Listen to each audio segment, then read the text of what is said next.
बाल मनोविज्ञान के अंतर्गत शिक्षा मनोविज्ञान के अंतर्गत अध्याय दूसरा में आप क्या पढ़ेंगे? बाल विकास। बाल विकास में क्या बताया गया है? स्किनर के अनुसार विकास एक क्रमिक एवं मंद गति से चलने वाली प्रक्रिया है। विकास एक क्रमिक एवं मंद गति से चलने वाली प्रक्रिया है, यानी विकास क्रम तरीके से मंद धीरे धीमी गति से चलने वाली एक निरंतर प्रक्रिया होती है। स्किनर के शब्दों में साफ साफ बताया गया विकास एक क्रमिक एवं मंद गति से चलने वाली प्रक्रिया है। कभी कभी आपको परिभाषा पूछ देगा और बोलेगा ये किस विद्वान के अनुसार दी गई है, तो आप परिभाषा ही याद करेंगे। विकास एक क्रमिक एवं मंद गति से चलने वाली प्रक्रिया है। यह किसने कहा? स्किनर ने कहा। अब विकास के सिद्धांत। विकास के सिद्धांत को कितने भागों में विभाजित किया गया है, ये हम आपको आगे बताएंगे। सबसे पहला इसमें क्या है? निरंतरता का सिद्धांत।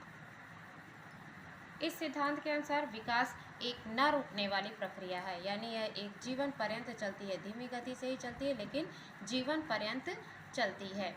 इस सिद्धांत के अनुसार विकास एक न रुकने वाली प्रक्रिया है, लगातार चलती रहती है, इसीलिए इसे निरंतरता का सिद्धांत कहा गया। समान प्रतिबांध का सिद्धांत। दूसरा क्या है? समान प्रतिबांध का सिद्धांत। इस सिद्धांत के अनुसार बालकों का विकास और वृद्धि उनकी अपनी वैयक्तिकता के अनुरूप होती है, यानी जैसा वो व्यक्तिगत रूप से होते हैं उनका उसी तरीके से विकास होता है और उनकी वृद्धि भी होती है। इसके आधार पर गेसल एक विद्वान है जिन्होंने अपने अनुसार परिभाषा दी, जो इस प्रकार है। दो व्यक्ति समान नहीं होते। गेसल ने क्या कहा? दो व्यक्ति समान नहीं होते, परंतु सभी बालकों में विकास का क्रम समान होता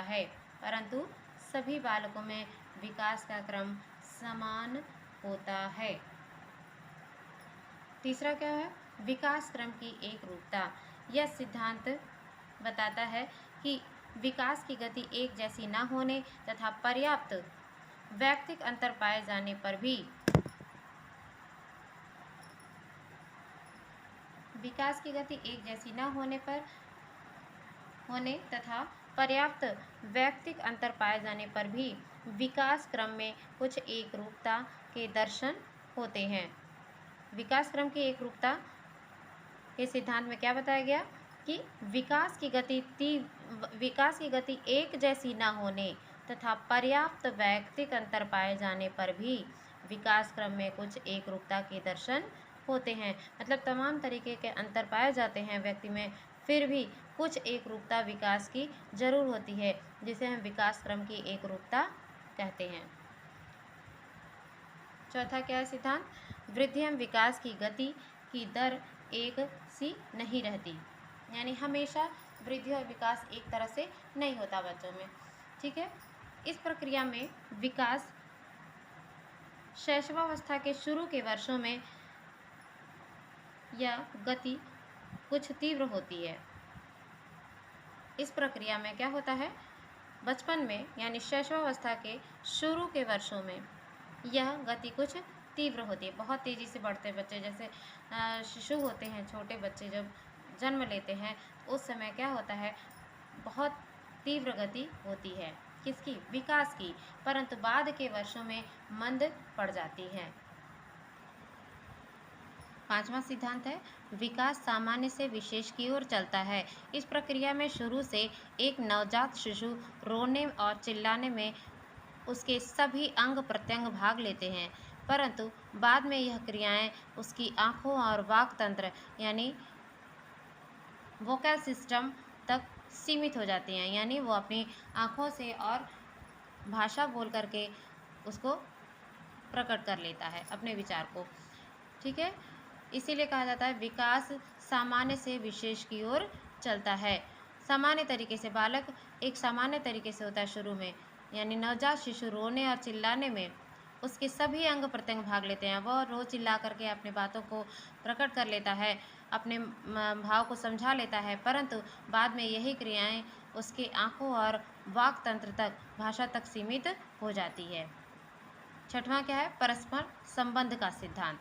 विकास के सभी आयाम जैसे शारीरिक, मानसिक, सामाजिक, संवेगात्मक आदि एक दूसरे से परस्पर संबंधित होते हैं। ठीक है, विकास के सभी आयाम हैं ये कौन कौन से? शारीरिक, मानसिक, सामाजिक, संवेगात्मक आदि एक दूसरे से परस्पर संबंधित हैं। सातवां है एकीकरण का सिद्धांत। मोस्ट इंपॉर्टेंट है एकीकरण का सिद्धांत। ठीक है, इस प्रक्रिया में बालक संपूर्ण अंग को और फिर अंग के भागों को चलाना सीखता है और विशेष प्रतिक्रियाओं तथा कोशिशों को एक साथ प्रयोग में लाना सीखता है।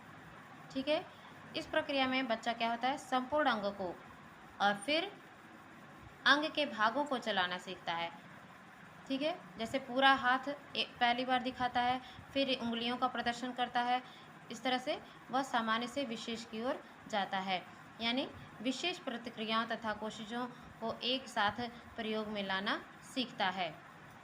मुंह से बोलना सीख जाता है, उसी दौरान हाथ की उंगलियों को भी साथ में चलाता है, तो ये सब एकीकृत हो जाता है।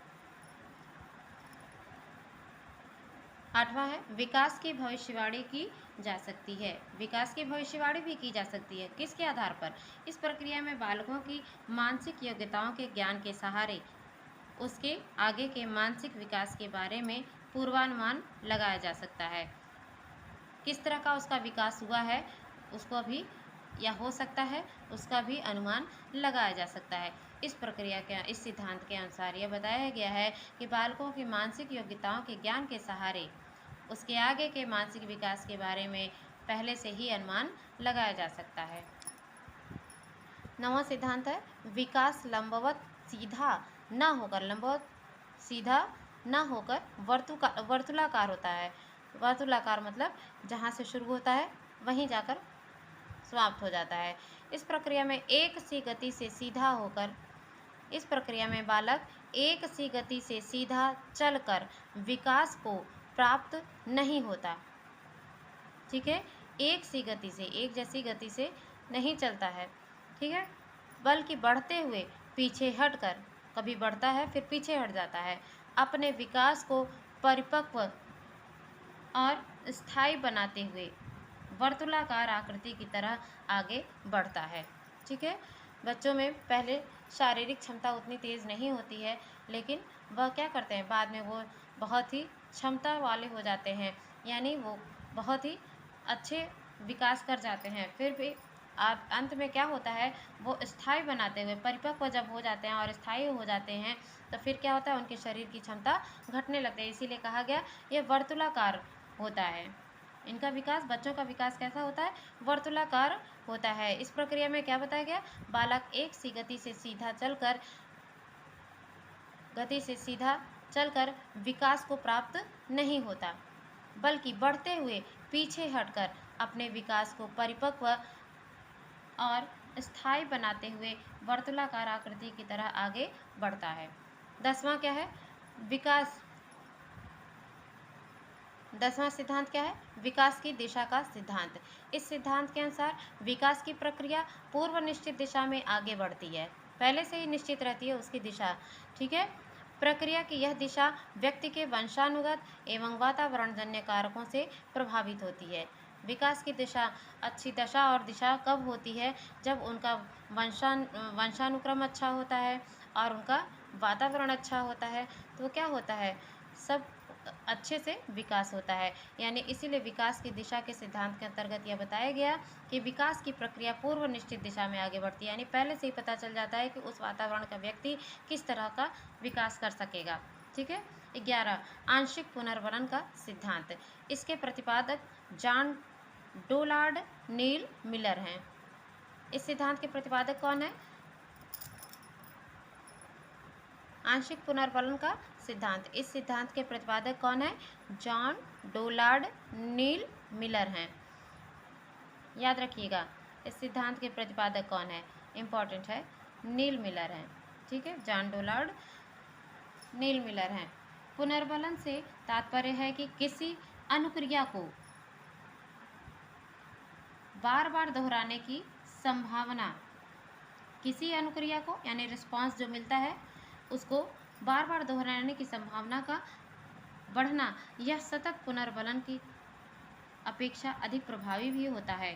ठीक है, आंशिक पुनर्बलन में इम्पॉर्टेंट ये भी है, यह सतत पुनर्बलन की अपेक्षा अधिक प्रभावी होता है। ठीक है, 12वां, वृद्धि और विकास की क्रिया वंशानुक्रम और वातावरण का संयुक्त परिणाम है। इसका पहले भी हम पढ़ चुके, लेकिन फिर ये एक सिद्धांत बनाया गया। वृद्धि और विकास की क्रिया वंशानुक्रम और वातावरण का संयुक्त परिणाम है। यह पहले भी हम पढ़ चुके हैं। इसके में यह बताया गया है कि इस प्रक्रिया में वंशानुक्रम जहां आधार का कार्य करता है, वहां वातावरण आधार पर बनाए जाने वाले व्यक्तित्व संबंधी भवन के लिए आवश्यक सामग्री एवं वातावरण जुटाने में सहयोग देता है। यानी अच्छा वातावरण अगर रहेगा तो बच्चे अगर वंशानुक्रम से कुछ लक्षण पाए हुए हैं तो वो भी अच्छे विकास कर सकेंगे।